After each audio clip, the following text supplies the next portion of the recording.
Hello everybody, welcome back to the Reset Info channel. In today's video, I'll show you how to easily enable or disable speed limit update notification on your Suzuki.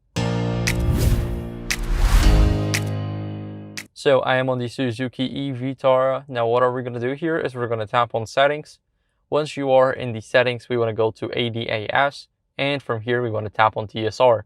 Now let's tap it again to open it quicker, and here at the bottom we get speed limit update notification. Now what we can do here is we can disable it, and now we will not receive the speed limit update notification. But if we are really care about how fast you drive, then I would recommend you enabling it.